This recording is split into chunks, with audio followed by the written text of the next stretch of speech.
Hey, it's Rob for the second time today, and welcome to this episode number 138 of Tetrakey TV. I wanted to come to you now and talk about something that I am experiencing as being a limiting factor for people. And that's the fact that we've all been brought up, and it's not your fault, to think about our future in a linear manner. And I've experienced this a couple of times in different ways in the past few days, and each time the person's linear thinking has identified itself as the thing that is holding them back.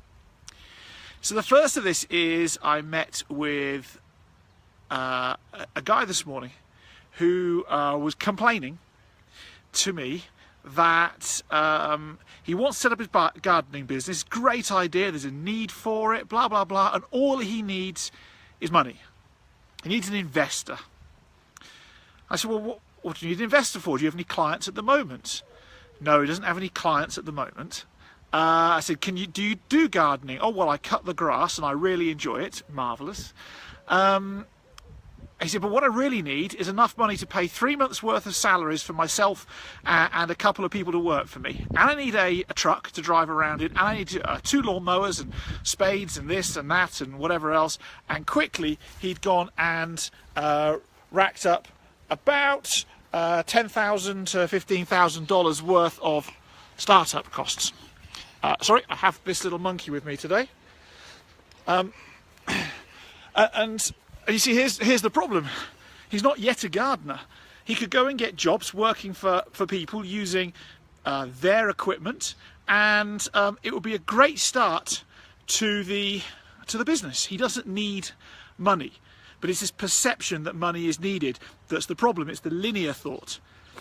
I met with an actuary this morning, and I was talking to her about a project I'm working on called the Limitless Money Club. I said, oh, that's interesting. Whose model are you using? How does the model work?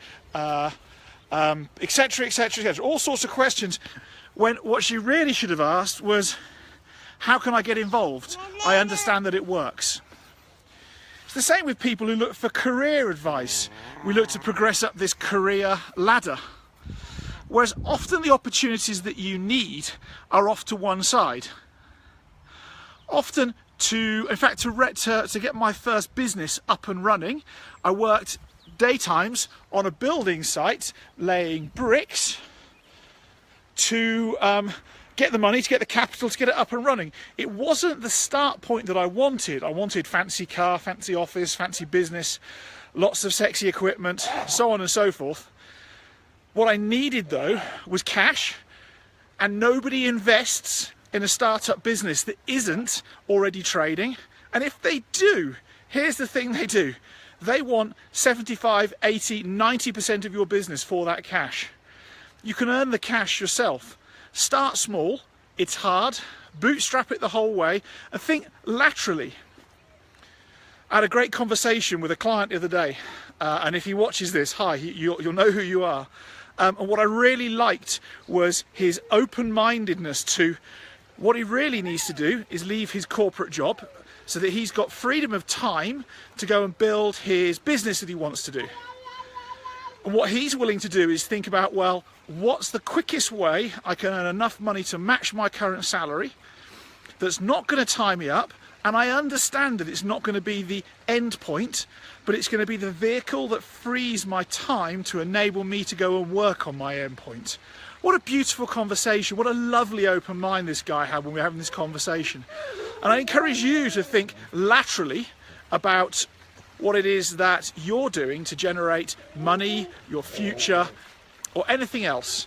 Think laterally, think to the side. The opportunity that you think is in front of you is the thing that's limiting you. That's it. I hope that's useful. Any questions or comments, please leave them below. Please click share, like, all those other sorts of things. I now have 3 crazy dogs and a crazy child running around the garden, so I'm going to go and sort those out. Stay well and having an amazing day further.